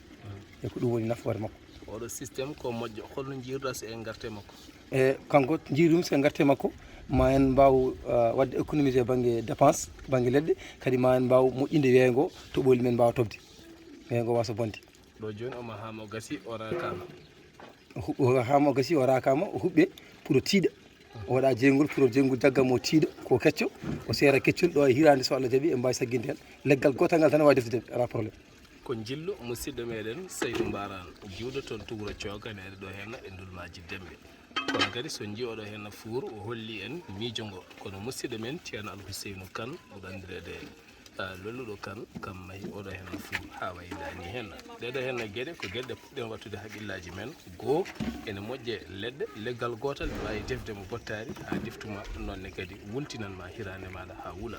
ko wona ɗum ko kadi cuurki hankkadi ne a sirti hen eɗen gandi cuurki hannde ne wonna gueɗe kewɗe ko foti no wuuro ndulmaji Dembe e guure goɗɗe kala so tawi caggu yonti bottari hirande kala ko cuurki fayi ko dow bonni taaridi moƴƴinen taaridi men saabu ɗum ɗo henna hanki ko mamiraɓe men miijini en ha mbaɗani en hannde nde garɗen nattuɗen e gueɗe goɗɗe kono en jii joni fuu ɓene gaddaga fournuji goɗɗi ene innir ɗum fourna jambar en jii kadi goɗɗum kono ɗum ɗo henna sen nangtima hen ko enen jeeyi ndulmaji Dembe e ko taari ɗum kala mboɗo wasiyi en jokkodirene ceerno Alhousseynou Kane mbaɗen ndeɗo henna gueɗe ha ɓuura yadude e jamanu taw koye ballal musidɗo men Saydou Mbarane Ba musidɗo moon Sar Abdoullahi Sa en tawi ɗo henna e cuuɗi men ndulmaji Dembe ɗo henna ko galle Aboubaydi Sarr ɓurɗo andirede Keccel Sarr kono kadi Saydou Mbarane jiwɗo ha toon to leydi Mauritanie ene ari ɗo e ndulmaji Dembe gam jangguinde yimɓeɓe ko fate banggue biologique taw ko ndema jaadu kay jamanu taw kadi ene yaadi ko fate banggue engrais kono hande kadi waddi ko technique kesso o noon ko fate banggue makkari no neɗɗo waɗata ha wawa funnude ɗum e weeyo taw kadi jawdi mum wawa wurde Saydou min calmini min juurimama ko kufɗa ɗo henna ko holko mbawɗa addande amin hen komin ɓuura wawde famde seydi Sarr ɗon ko makka makka men sen jiiɗi hutorade ɗum e banggue élément aliment bétail woni jamde jawdi aɗa andi kewɗen wadde fourage koye leydi woni leydi ne waɗi mborosaji waɗi ñawuji sen jiiɗi évirde safrude jawdi ndi e banggue oɗo fannu ko makka oɗo ƴetten gawen ɗum e ɗiɗo bidon ngaji ɗi noon a yiilat ɗi gudde no wayno ay on jii gudde nani ɗeɗo ko gudde julaɗe e so tawi o makka o watta nomata leydi a ko bidon koye nder bidon he tan a awete directement hadema awdema e bidon he noon a wullan ndiyam gulɗam comme no marmet ndiyam gulɗam nani juppa hen taw wona pasɗam ko gulɗam wona pasɗam on jii semence moƴƴo o ma jooɗo e less e semence mo moƴƴani o mo fuɗɗata o ma huye dow ɗum ko ndiyam gulɗam kono wona pasɗam bingam ne wawi wonde hen gadda lamɗam kono wona womre junngo mbaɗa hen gaccama pendant 10 minutes omo joɗiri ni hen oɗo bidon so tawi a ala suppeur uji woni a ala leɗɗe palaɗe kaɓɓata hen ko celti mbaɗa less caali ma koye ɓuɓri o wonata ay joni ko ni o wonata ko ni liggirtamo o junnito seeɗa eyyi ni liggirtamo ni o junnito seeɗa less caali maɗa chaque subaka aɗa roosa chaque hiiɗe aɗa roosa e leydi wonata hen so tawi makka o a gayni waddemo ɗo joni a mbattama koye ndiyam goɗɗam goppa o ñalla hen ɗuɓɗam so ñalli hen ha hiiri itta mbaɗamo e sac pompiteére leppina sac o mbaɗamo e sac pompiteére nannama nder suudu ma pendant 24 heures balɗiɗi eyyi so tawi ma yi omo fuɗɗo wiide omo waɗa jalluɗi sa yi watti wadde jalluɗi gaddama nden mbaɗamo e bidon ngaji he mbaɗama bidon ngaji ligga bidon ngaji caramo hen eyyi caramo hen ligga bidon ngaji aɗa roosa pendant 7 jours balɗe jeeɗiɗi tawa ko fuɗi ha mawni waɗi cayale itta ɗum way kono tappini gazon ni a loggitat tan taƴa dokka jawdi ma ƴeew sans o ko vitamine aussi ɗi ñaama gabbe makka ɗi ɗi ñaama ɗaɗi ɗi ɗi ñaama ko fuɗi ko huuɗo ko donc firti so tawi ko en kilo wonno ene artay ma kiloji jeetati wonade dammuwol ngol e hoore walla daaba o ko rokkatama ko en kilo joni wonta makko ko 8 kilo donc ene weeli e guuto banggue to ɗi ñamata ɗo ene heewi cellal e banggue majji wondi ala maladie kadi to woni ɗo a ƴeewat tawi ne laaɓi lanno ko yiɗi ko yiɗa ko wayno ko maladie ji naata e muɗum a renat ɗum mbatta mum haqqille ha ɗum timma ko balɗe jeetati tan semaine tan haadata itta ñammina hankkadi firti a waɗat ɗi tan bidon ngaji ɗine daari ɗine ñaama ɗine ngaawe ɗi kankadi ko dal kadi ko a tournat ɗum woni jawdi ma ndi ko hen wuuri ɗum ko hunde moƴƴe e banggue jawdi e ma batayi ene fayna jawdi ene sellina jawdi kadi ko jawdi hunde en ji e nder commentaire uji jaltuɗi ha tenti ko wayno Indonésie Inde ko wayno Asie e hoore mum ko oɗo sifa ɓe jogui jaji men ne jogui nayyi mawɗi taw ko ɗum ɗo hen ñamminta naggeya ha mawna ha faya cikka jogui systéme goɗɗo taw ko ɗum ɗo hen oɗo hen systéme an holno arde maɗa oɗo systéme koɓe joguino awdi makka gawmi heddi hunde manmi nokku waɗi ndiyam ɓolam wonno garmi tawmi omo zerma omo fuɗɗide omo zerma ittumomi mbarmomi e tekkere koye tekkere comomi mbammi nder suudu o fuɗɗi yaltude jallo haw yo fuuɗa ittumomi noon mbattumomi e bidon e mbanmi hen ndiyam mi yulano gudde ɗe mi alano gudde o fuuɗi kono o fuuni firti ndiyam ɗam fuunnimo mbattumi technique goɗɗo cofnumi ha o fuɗɗi fudde manmi bidon mammi gudde pawmi panti moɗo roosamo nder semaine taw kanko o woni ñamde jawdi ɗakkimomi dokkumomi baali ñaama baali ñamitamo ni emi ɓutti miɗo jiɗiri ɗum ni ɓurti mbattumi manga technique donc kala to mboɗo forme yimɓe mi janggi ɗum technique mbawɗi hen yimɓe gandal ɗiɗo gandiji ɗi cohla e leydi he min ñaago tan yalla jungo balɗe makko moƴƴina battane makko kadi o ɓeydo kadi wallude julɓe waɗa jabbalaji min jetti Allah min jetti onon fof Anablaye Sall on jarama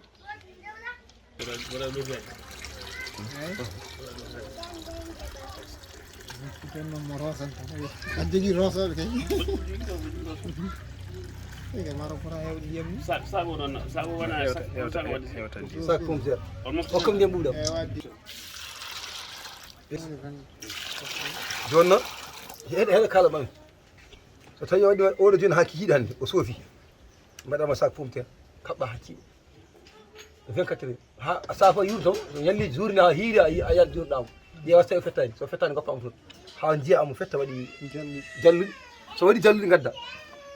lawƴa ɗi birgaji ha laaɓa mbaɗa hen sabuni lawƴa ha laaɓa par ce que o laaɓangal cohli so laaɓi a lawƴimo gayni ha o laaɓi gadda pecca makko bidon fof cara hen tan ha hawra so sari bidon ha hawri e gara par exemple joni ko ɗo jiɗɗa waddemo cagganam ɗo a ɗo jiɗɗa haɓɓudemo joni ayi a haɓɓimo ɗo haɓɓuɗo sey o joni so seeɗa ɗo jiɗɗa haɓɓudemo e joni kiicali jiɗen waɗoy ɗum hollata fammima tan haɓɓu on saydi haɓɓu toon gaɓuɗa to gum gaɓuɗa to waɗirɗo artirde gum gaɓuɗa to yajata haɓɓu ɗo yo junniri seeɗa tan ɗo yo junniri ɗo yo junniri waɗa haɓɓuɗo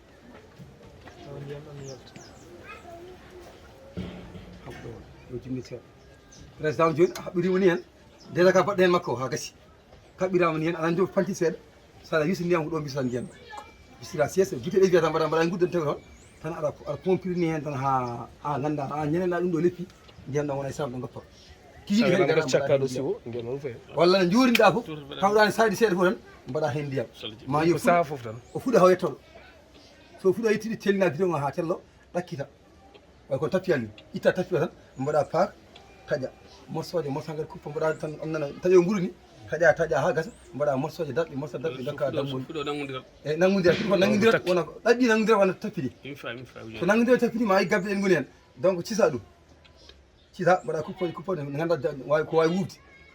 fuɗɗa rokkude jawdi ma ko ni ala salali ala walali ko ni tan gasi han kadi sa neehi jawdi ma tan ko ɗum ɗo kala ko nemiɗa ɗum goɗɗum kam ɗum ɗo kam hoto mankat ɗum ɗo kam tout le temps yaade noon ko ɗum hokkal jawdi fois assalamu aleykum warahmatullah maayi makko o fof huño awdini moƴƴani ndi fof fuɗɗata ko faye dow hawtoɗa ɗum ha laaɓa goppa taw ko kikiɗe mbatta goppa waala hen ha weeta ndiyam ɗam taw ko subaka mbaɗɗa goppa ñallena hin so hiiri gara ciwta ndiyam ɗam ha laaɓa gadda sac pompitere sac pompitere o mbaɗa makko ndiyam leppinamo pompitere o nanna hen makka mo cofnuɗa o mbaɗa soit ko sara londema walla ko nder suudu en tout cas watte makko haqqille aɗa ara ñande fof aɗa ara ƴeewa so waɗani fuɗɗani fudde fettude so fuɗɗi fuɗɗani jallude jaltinamo mbaɗamo e bidon oɗo bidon on jiiɗe gudde ɗeɗo gudde firti ko ndiyam ɗam dambata ko ɗo koko samata so tawi oɗon place amo ko ni place sortomo o panta soit mbaɗɗa ko abal ma ɓawama du o pantiri ni soit mbaɗɗa koye calima aɗa waɗi gudde aɗa liggi o pantiri ni sa waɗima subaka a fini a rosat midi a rosat kiiɗi a rosat sasa fof aɗa dosamo holno dosirtamo kanko a waddata raccord tan ndiyam so waɗi raccord ndiyam makko o fettat kanko fof yara banggue ƴewata ko boutel so ala recevoir ƴewata ko boutel Evian mbaɗa hen guddon aɗa ɓiɗa ne rusirama seeɗa walla ƴeewa pompe uji dawƴe auto ji ko jogoto ko ene pompiri ko ɗum mbaɗa hen ndiyam aɗa puufa walla sa jogui ɗum ɗo traitement nangga a traite ɗum dosirtamo panda maayi o fuɗa e nder balɗe 9 so timmi balɗe 9 maayi o fuɗa hawa fota ni ɓakki tamo nder maayi ne waɗi ɗaɗi ene waɗi gabbe ɗe ene waɗi jalluɗi dow ne fuɗi way kono tappi gazon ni noon way kew ala e leydi ittirama noon gadda paaka ma trasamo aɗa trasa juuteki so ɗaɓɓiɗe hawa gasa mbaɗama kuppugaji ha jawdi wawa dehude muɗum dokka jawdi ma jam alima ɓurɗo wadde important ɓurde hewde cellal ko oɗo joni noon a wawi a andi makka jawdi ñamata makka enen mbiɗen jawdi ñamata makka par ce que makka tiiɗi hay pucci ɗakkita ɗum probléme solution makka ko ni woni solution makka on jawdi ñaama heɓa cellal so jawdi ndi so ñaama ko ɓurat ɗum weltade ala par ce que o ñamata ko ne welline dakmi ene heewi cellal ne heewi nafoore aɗa wawi jawdi ɗum goɗɗum kadi kono ɗum ɗo jour makko oɗon technique jawdi ndi sella jawdi ndi faya jawdi ndi yooɗa sa jeeyo jeeya ko yooɗi sa neho newa ko yooɗi oɗo technique e nder suudu ma walla nder galle ma aɗa waɗa bidon ngaji ma tan e makka ma aɗa hoti a yarata ɗum abada joni noon a pusni mbalo eɗen jiiɗi haɓanade ɗum sen mbi eɗen mbaɗa bio alay saago gadden foof hakay sen gaddi safar leydi en gadda safar jawdi sen gaddi ñamde leydi en gadda ñamde jawdi ɗum woni bio e chimique ko ni mbaddi kala ko woni toon nani ga moni fof jogui matiére mo haccimi hutorɗa walla basa ni mbaddi joni noon en ƴetti aloe vera goto wona guel noon ko ɓutti ɗi ɓutteje ɗe goto tan itten ɗum ɗo jiyon kon ɗo a faami itten kon ɗo jiyon moni fof yo aw aloe vera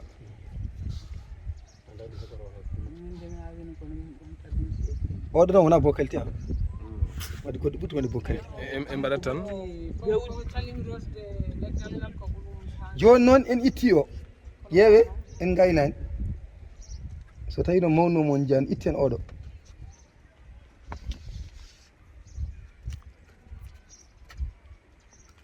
itten nguru ngu a huttat ɗum ɗum ɗo cohliɗen nani ayi ɗum ko ɗum cohliɗen ɗaccere wonde nder nde ɗum itteten ha laaɓa mbaɗen siwo woni joni kam han kadi en ngala ɗaccere en kefamo tan naata nder mi anda min no jogori waji en nannimo nder oto woni o ko batteɗe produit joni noon en mbaɗimo nder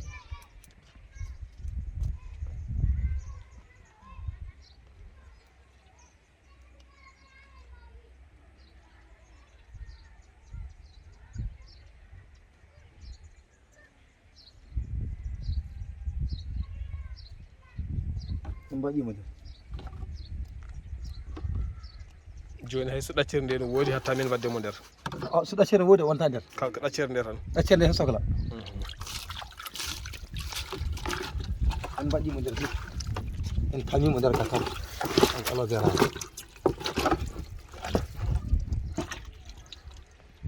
en ƴetti 1 kilo Nouvakine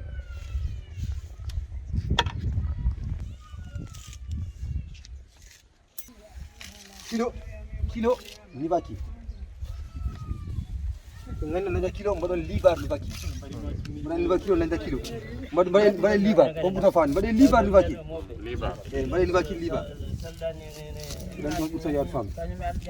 libar kilo libar libar Nouvakine unma ha wona pat una ha wona pat ha ganda wonti pat unan en ha ɗigga hoto kawlaji won malama de mo horside jilede kaw laaj ko 5 Nouvakine ko libar papaye ko libar ay oɗo 1 2 3 4 so wonno ɗo goɗɗo wonen 5 wono timmi laaji 5 ay o so waɗi 1 2 3 4 piɗeli 4 tan 5 tan woni timmi firti wadde oɗo goto tan yana sa defa ko mbatta taw wona ko heewi nani o yoni nene un libar nene un o yoni tri sappo ndiyam so tawi mbaɗɗa suba kihi tan 12 heures timmi 12 heures tan suba tan ha kihiɗi 12 heures tan timmi sappo e ɗiɗi siwta ha laaɓa keɓa ndiyam ɗam eyi eɗen jarna baali ɗi litre fof 15 litre ndiyam keɗe sappo e 5 litre taw ka jarnowo litre goto fof sappo e 5 hiiɗi gasoyde 12 heures tan 12 heures sappo e ɗiɗi tawi ko litre goto ka jarnowo nder mbawandu manggu kaali wona bortel mbawandu manggu ko sappo e 2 litre tawi ko bortel tokkotel aɗa yarnane wonde maladie biyeteɗe coccygiose ene sarta cattu hoolu eɗen mbiya ko kosam kono wona kosam ko maladie biyeteɗe coccygiose bortel ngel ɗehewa tan e sarta cattu daniwa litre fof litre nogas watta bortel ngel jarna ɗum dara so tawi ka lootowo ene waɗi bamde mbaɗi nde ŋaño jeehane ŋaño gata salo durde nde ŋaño durata mbaɗa litre fof litre sappo ndiyam lootaji wallay sa ɓurti so dawi ɗi durat te gata tampitaji wadde hokko mbatten ko tan attention respecté litre goto 5 litre taw ko guertogal ene yara 5 litre taw ne yara a yarno guertoɗe ɗe mbaɗa e bidon ngaji tan joji an andi jarata kono litre goto kam waɗa 5 litre gappaɗe jara maladie coccygiose o wawa jaggude holno gandita guergal woni ko maladie coccygiose ngal ni ngal waɗata ngal sarta ɗum woni maladie coccygiose sa yarni yahat sa nani ari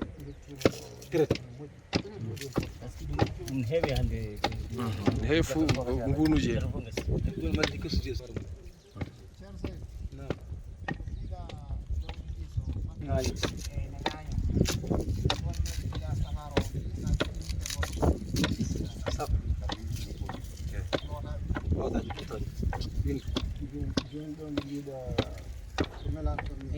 nen ɗiggine ko mélange to gadda jinjeere 4 à 5 nayi ha 5 ko rewno hen sa nani 5 so wima 5 joni tan gatta jinjeere ɗum ɗo joni sa ƴetti dose ɓurtuɗo voilà peɗeli 5 voilà ƴeeyi ɓeydi men ngel ɗo woni 5 par ce que sa ƴetti ɗiɗo joni oɗo joni o ko ƴettata kon heewi e dose ko ƴettata kon heewi e dose donc noon ɗiɗo fidélité ƴetti dosé ni ko wayno jawdi ndi ɗojje en kanko falatu ɗum so tawi ne wayne jawdi ne wonde probléme jalɓi ko niva kino e papayo e laaƴo taɗ ɗum ha laaɓa sa dañi moringa ñebe day aɗa waddita hen ko vitamine ko ƴiƴam normal ko addu moringa wadden hen ko fer kañum wonto yahata ñebe day wonto yahata banggue goɗɗo taw wona ɗon kono ne wawi unnede wadde hen wadde oɗo traitement kañum ni wonto yahata banggue goɗɗo ñebe day wona ina jawdi tan ɗum neɗɗo ne wawi yarde gueɗal de laaj neɗɗo ne yara ɗum mi wona docteur ummi ala gandumi ko wonnana teram andani kala ɗum min fini banggue neɗɗo jinjere mboɗo yi yimɓe jara niva kin so yimɓe jarani looto papaye hoore mum so rittata ɗi so hoore ma muusi ɓe mbi mi waɗani koy mi waɗani ɓe mbi so hoore ma muusi sacci beɗuji a loppi a hamine haaɗi sayre seeɗa hoore muusore gandumi tan nafoore muɗum ko ɓooɗe ñamateɗe ngo rema ɗum guesam sa ñaami ɗum a wonta seero kam wonta ɗum tan gandumi hen ɗum gam mboɗo laaɓa ɗum papaye sa ñaami a wonta seero ɗon gandumi ɓe mbi ɓe won wiɓe poɗɗe ɗen itta bidon diliti ndiyam walla siwo aɗa andi batta ɗiɗi sappranga nen ɗiggani addu nen mbaɗa goɗɗo addu tan yara kay laajo wonata walla laajo mbaalu kala ene litre wadde te mbiɗa ha ɗum noon mbaɗa feere ndemi ɗum waɗi important ɗum heewi nafoore heewi nafoore si debbo Issa Kebo mbiɗa salmina Kebo taw moom lurde nde tawrde mo kono heewi sa wi yimɓe ne gara ɗon soodi ko goto ko jawdi tan kala ko jawdi yara mbabba e fof ne yara tout ne yara ko safara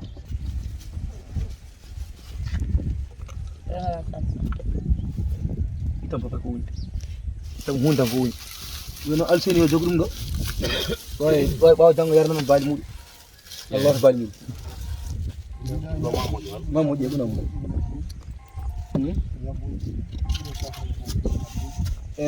o to mbawɗum ɗojje en wi maddi ko wiyete coxyose o no ɓuuri wadde safrude coxyose noon woni ne ara e botton ne ara e guertoɗe bottel yahane ɗeewa tan ɗeewon sappo yo walla gueɗa yumbino tan ɗum ɓuuri wadde safrude omo safra jalɗi omo safra gata jawdi ko wayno kooti en muuɗi kooti en ko bamɗi en bamɗi waɗe jawdi o haɗa jawdi durde e drage ɗum omo safra sa looti tan so ndiladde jeeƴat ngataw ñamde kadi dokkumomi pour baali makko ɗi dokkumomi oɗo produit o fewnani hoore makko o wi baali ɗi ñallanno ko nder projet makko ñaltata dogan jalta Allah e gato kono baali ɗi batti ñalde batti durite baali ɗi machallah ina jooɗirimo hannde donc firti wadde gartan ɗam yiyama onon ne mbaɗe ha ƴeewo mbaɗe jurnon ƴeewon noddan kam mbiyon min de ko mbaɗi ko baali machallah saɓuri ko ɗum tan sohla sa siggi ɗum weddi ko natti jogade nene e manki ɗiggude a janggo e jaam hoto mbaɗe ni e une ɗum ha wonta pat o ko dasbi tan une ɗum ha wonta pat oɗo gandi kam pat ma taw ha ɗigga jaggo un jinjerde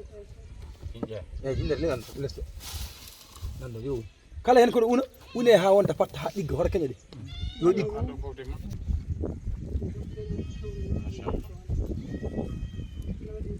haala ko laar mbiyata ko de en ɓooyi sodde poɗɗe en pikkiraji en kono so wonti gaare pewnen en koye men kutoroɗen ngalu ko ɓurani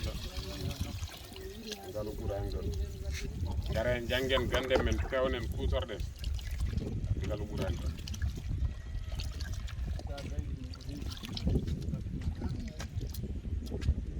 ɗon alside moftata oɗo ɓuuɗe ɗo joni ɓerɗe moftata o ko 12 waktu sappo e ɗiɗi on paami